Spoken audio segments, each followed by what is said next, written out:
The Assembly will hear an address by His Excellency Lamin Zeine Mahaman, Prime Minister of the Transition Government and Minister of Economy and Finance of the Republic of Niger. I request protocol to escort His Excellency and invite him to address the Assembly.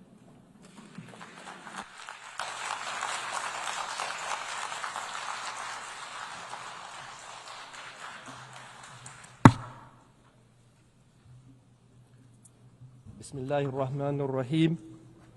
Wa sallallahu ala nabiyil kareem. Excellence, Excellencies, Heads of State and Government, Heads of Delegation, Madam President, ladies and gentlemen. It is a great honor for me to deliver on behalf of the sovereign Nigerian people the greetings and the message of His Excellency Army General Abdourahmane Tiani, President of the Republic of Niger and Head of State. At the outset, Madam President, if I may, I'd like to extend to you our heartfelt congratulations on your election to preside over this 80th session of the United Nations General Assembly. Niger would like to assure you that you have our full support as you fulfill your mission. I also wish to applaud the commitment and leadership of your predecessor who steered the 79th session. Madam President, gentlemen, before getting to the heart of the matter, I would like to say that Niger supports the statement delivered on behalf of the Confederation of Sahel States from this very same rostrum by my brother and friend, His Excellency Abdoulaye Maïga, Prime Minister of Mali, and this yesterday on the 26th of September 2025. He forcefully expressed the aspirations of our alliance and our people, with full respect for our sovereignty, the defense of our interests, and genuine cooperation with all countries enamored of peace and justice. Madam President, ladies and gentlemen, I would like to solemnly express the willingness of the sovereign people of Niger through their government, our willingness to maintain friendly, cooperative relations with all governments and peoples enamored of peace and justice, and this with respect for the values and principles set forth by the United Nations Charter, as well as our sovereignty and our interests. And how can it be otherwise when we know that throughout our history, the people of Niger and of the Sahel in general, drawing on their vast social and cultural diversity, always drew on their ancestral values to forge secular bonds and to harmoniously coexist amongst themselves and with their neighbors as well. Among the values which underpin our society, our unity, and our common aspirations, there are a number which stand out: inter-ethnic mixing, kinship with humor, respect for otherness, as well as religious tolerance and solidarity, not to mention peace. Throughout our history, we've strengthened mixing between the Hausa, Zama, Pils, Tuareg, Kanuri, Gumanche, Tubu, Arab, and Buduma people. This mixing meant that we established blood ties and indestructible alliances amongst the people of Niger. Madam President, ladies and gentlemen, as you can clearly see, the Nigerian people, the people of the Sahel, have a long-standing tradition of living together in diversity, solidarity, peace, and cohesion.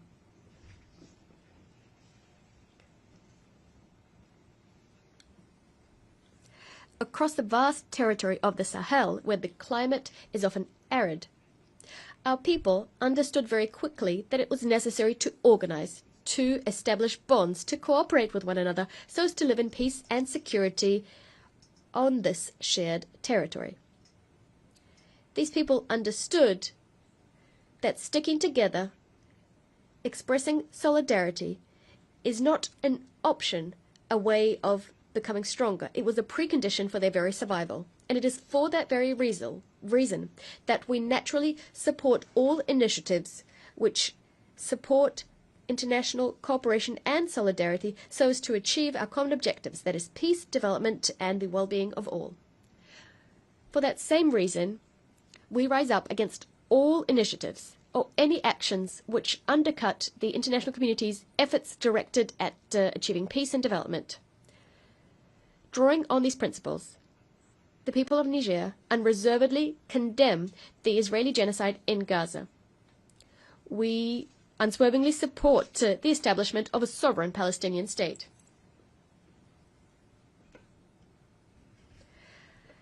Much like Niger firmly condemns the Israeli aggression against Iran and Qatar, we also rise up against the trivialization of violence in the DRC, in Sudan, and in the Sahel, while the international community looks on indifferent.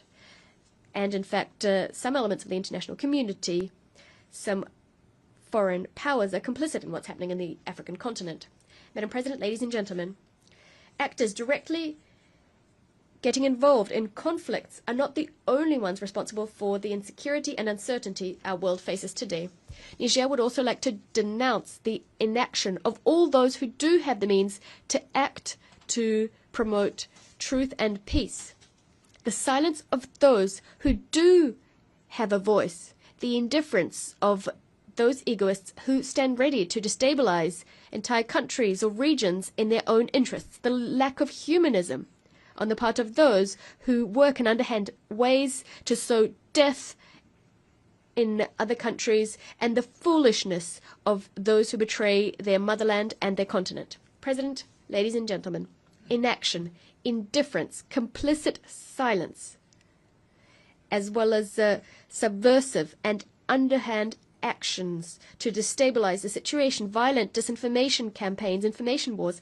This is the reality that my country and the Confederation of Sahel States, the ASS, are facing as we combat imported terrorism backed by sponsors. Niger, in particular, has been living through this since the 26th of July 2023. That is the date when the sovereign people of Niger decided to take destiny into their own hands.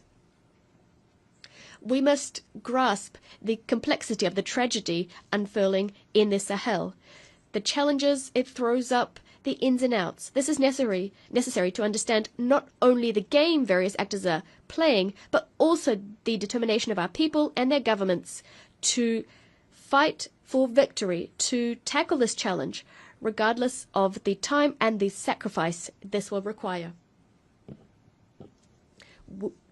We will be defending our countries to ensure our survival. We will be defending our territory and our people.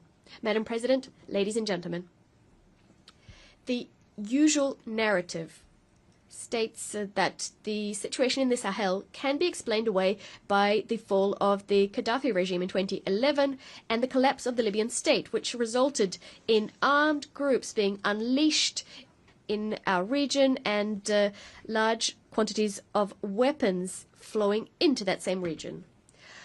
Others might mention the victory of the people of Algeria, a victory over terrorism which they achieved in the 1990s, which as a result pushed the conflict to the Sahel as terrorists found refuge in the Sahara and the Sahel. We must add to that the indisputable fact that as Western powers and armies set up shop in the Sahel countries, in Mali, Niger, and Burkina Faso in particular, to supposedly help these countries to combat terrorism, what we actually saw is terrorist phenomena in the region expand and intensify. Furthermore, it is also held up as an indisputable truth that the main leaders of these terrorist movements do not come from the Sahel. It's also necessary to underscore that they have vast logistical means, a specific modus operandi, and exhibit blind, unheard-of violence, which is completely foreign to our geographical and cultural space. Indeed, our countries throughout our history have known wars in the name of religion, we've seen rebellions, but we've never seen such bloody, gratuitous, indiscriminate violence on a scale that we're experiencing now. For all of the above reasons, I'm sure you'll agree that this is deliberately imported terrorism that we're facing. Madam President, this is also sponsored terrorism, and this throws up the actual genuine issue of terrorism financing and the destination of all of the resources terrorists have been capturing for over a decade now. How can we understand the fact that terrorists have maintained the war effort over such a long period of time?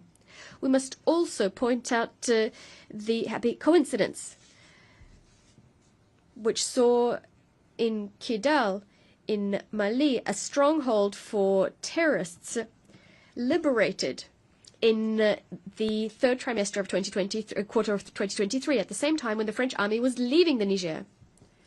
The government of Niger, much like those of Mali and Burkina Faso, regularly informed international public opinion of the evidence we've collected, evidence of the involvement of a number of foreign powers in the destabilization of the Alliance of Sahel States and of the support they're providing to terrorists. Madam President, ladies and gentlemen, speaking from this rostrum, I'd like to condemn the self-avowed support of France to terrorism in Sahel and in particular in Niger. Indeed, since French troops were cast out from Niger in 2023, as announced, the government of France has established a subversive, underhand plan to destabilize my country. It involves sending intelligence to, training, funding, and equipping terrorists.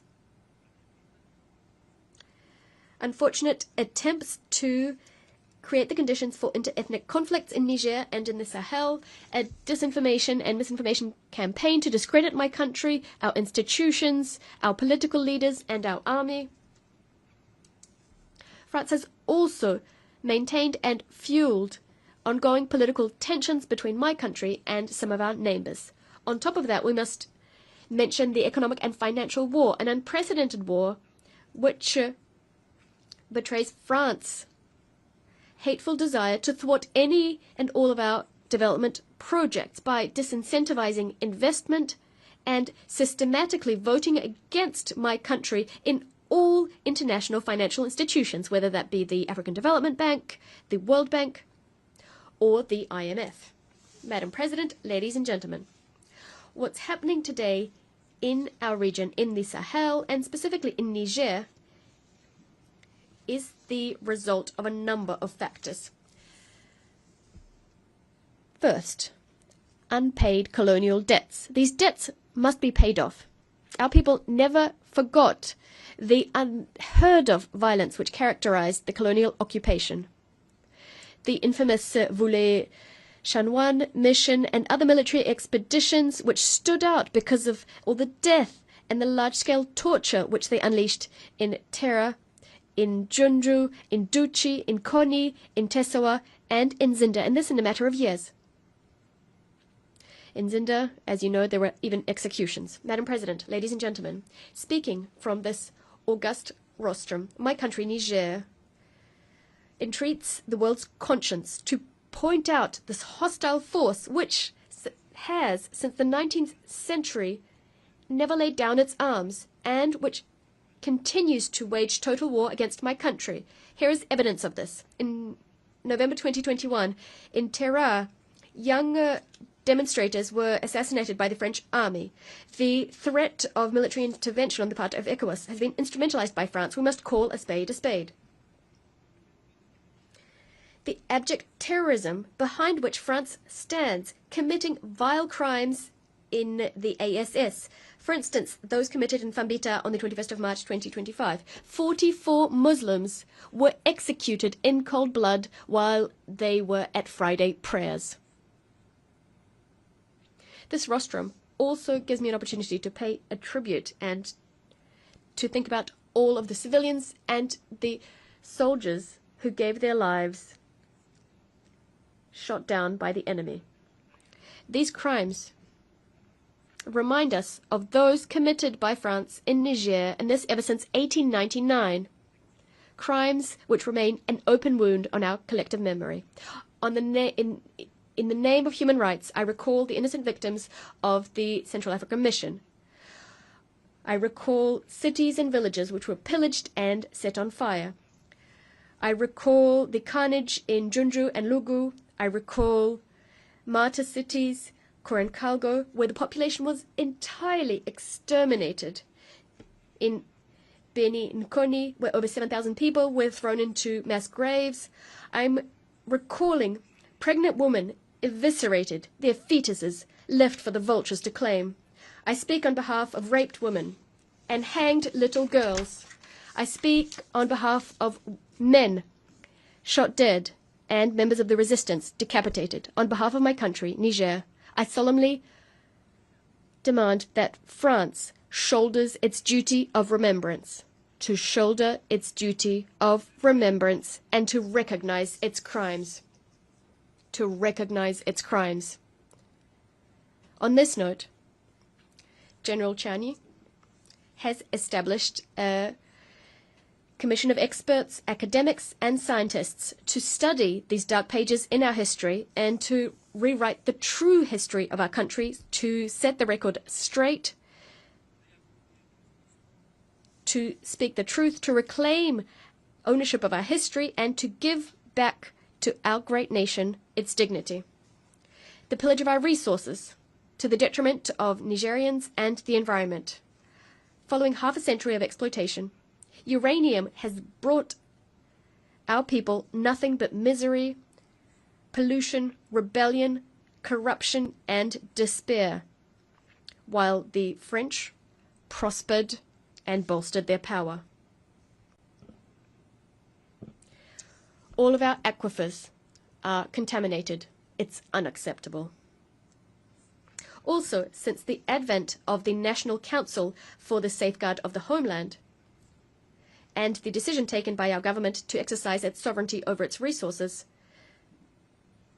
the French government, dismayed, has tried to drag us into endless legal proceedings before it will stop exploiting and selling our minerals. Ladies and gentlemen, I would like to be clear that rather than breaking our spirit, the struggles we've had to face have only strengthened our determination to fight to the end, to vanquish the terrorists and their sponsors.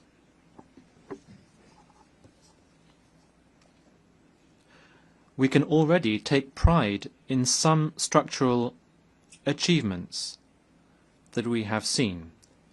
What the people of Niger have been successful in since the 26th of July 2023, with the National Council taking power, is to put our country on a new trajectory, which is a source of great hope. Success means casting away from our country the forces that were hampering our sovereignty and were preventing our forces of defence and security from equipping themselves with the means to fulfill their missions. This is something we have to do.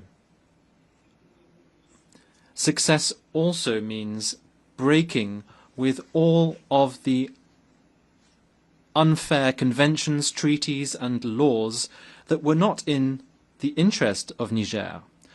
This is a strong sign for all of those who are accustomed to looting Niger, that now our country will defend its interests unashamedly. Success also means reaffirming our sovereignty over our natural resources, which had all too long been plundered by foreign powers. Success also means uniting our people on questions of national interest.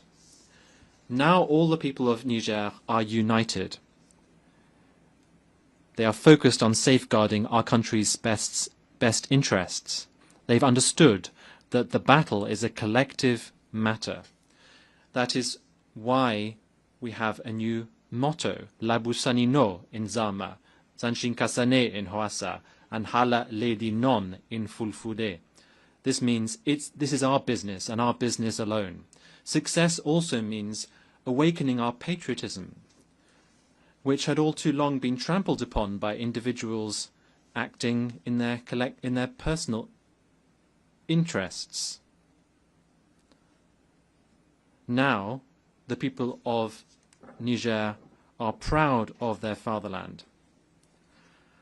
Success also means sincere support from the people to the government. People are now fully behind our efforts to put our country on the path to development.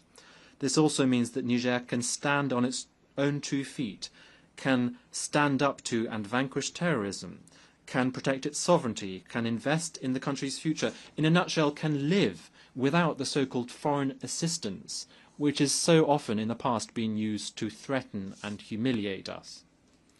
Success also means that for the first time in our country's history, decisions affecting Niger and our people are taken in Niger, by the people of Niger, and in the interest of Niger, and nowhere else.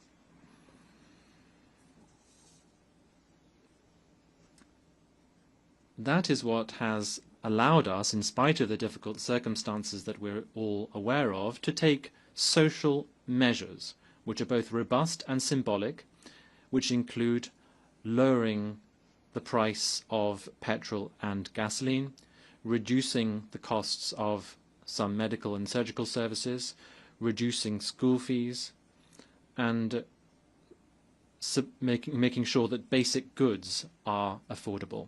Madam President, ladies and gentlemen, as you can see, Niger is well on the way to a new model of governance. This approach was built upon in the conference that was held, the national conference held in Niamey from the 15th to the 20th of February this year, which brought together all of the forces of the nation. This led to the adoption of significant recommendations and the drafting of a reform charter for our country. In line with the charter, it also allowed us to progressively establish our institutions, such as the Reform Council, the State Court, the Audit Court, the Commission to Combat Economic, Financial and Fiscal Crimes, the National Communication Unit, and the Authority for Regulation of Public Procurement. Next, in the diplomatic domain, Niger has not just enlarged its diplomatic relations with many countries and redefined consular positions, but has also redefined the framework of cooperation with its partners. This is now based on the absolute respect for our sovereignty, our strategic choices, and the legitimate aspirations of our people. Niger is therefore not isolated, far from it. We are also committed to a vast agricultural program to ensure food self-sufficiency for our hard-working people, by ensuring that we fully use the thousands of hectares of arable land through large-scale irrigation. The head of state has asked for this to be a reality, and now the results that we've achieved are encouraging, 1 year since we've implemented these measures. For the first time in our recent history, the country has not been through a lean period, the period during which generally we had to request support from the international community. Our ambition is for Niger to have food sovereignty. Inshallah, we will no longer need to ask for support to feed our people. Turning to economics, in spite of the iniquitous sanctions imposed on Niger and the economic blockade supported and financed by France, who are trying to hamper our country, we have courageously kept going with our macroeconomic reforms, and this has led in particular to our taming inflation to minus 0.1% at the end of August of this year. And now we plan to see economic growth of some 7% looking in the period 2025-28. In addition, our budget deficit, which was 5.4% of GDP in 2023, will, we hope, be contained to 3% by the end of this year. And significant efforts have been made to improve our debt profile. Madam President, ladies and gentlemen, now when it comes to the issue of human rights, Niger reaffirms its commitment to the international legal instruments to which it is a party.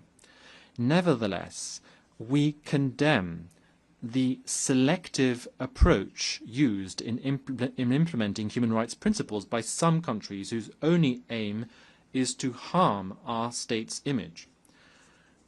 I would also like to clearly say that Niger and all of the Confederation of Sahel States, profoundly committed to respecting human dignity and the flourishing of our people, will not take any human rights lectures from any kind of body.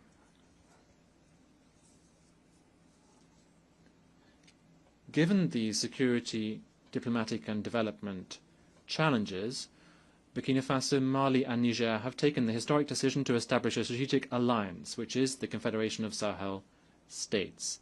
And the speakers from Burkina Faso and Mali have already mentioned this. This is a context in which we coordinate our policies and we are building our future together with our own ideas to ensure that our diplomacy, which works perfectly well, can lead to specific outcomes so that we can meet the aspirations and needs of our peoples. This forum allows us to coordinate policy and to build our future with our own ideas and our own means, based on ancestral values, in a forum which we hope will soon be rid of all forms of threats.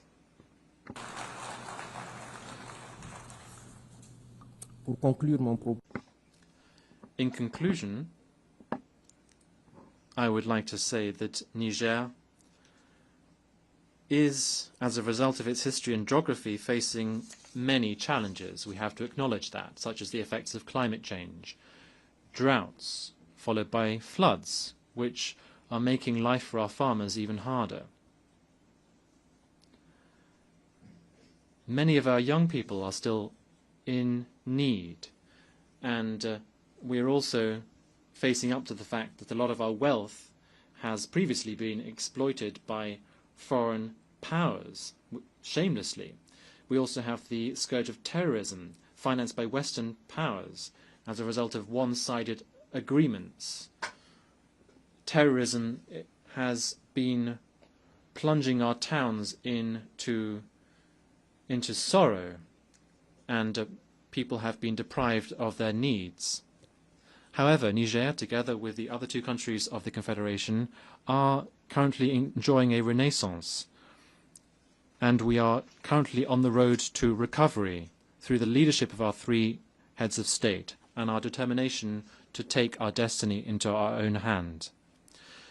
The recovery in Niger is not a break with the international community. It rather just reaffirms our sovereignty, our dignity, and our inalienable right to choose our partnerships for the well-being of our children. Our absolute priority, therefore, remains security. The fight against terrorism that we are engaged in, we are doing it ourselves, for our region, and also for the stability of the entire world, because we understand that we have to be self-sufficient. We can't rely on the UN, this powerless UN, which is hampered by the veto of Western powers. The UN has to be reformed. Niger's recovery also means economic progress through the responsible use of our immense varied natural resources. We have decided that these riches must benefit our people first and foremost. We are committed also to honest governance, and we invite international investors who wish to support us in this. It will be a win-win partnership. We also hold out our hand to all countries in the world who believe in a partnership based on mutual respect, justice and solidarity. This reform also means ensuring food self-sufficiency in our country. Our government is focusing on agroecology and large-scale irrigation, as I have already said. Being self-sufficient remains the watchword of our head of state. Madam President, we still believe in multilateralism as the way to overcome global challenges. However, this must be reformed. It must be more inclusive, and it must be fairer. Africa must have its full place as it is required in international decision-making bodies, including in the Security Council. The voice of our alliance must be heard when peace in the world is discussed. We have our role to play. We must work together to build a more resilient, a fairer, more equal world. A world in which security is not the privilege of just a few powers, but the right of all countries, be they large or small. A world in which every nation's view counts without any kind of discrimination, and where the voices of the people are heard. Ladies and gentlemen, thank you on behalf of my country, Niger. On behalf of the Assembly, I wish to thank the Prime Minister of the Transition Government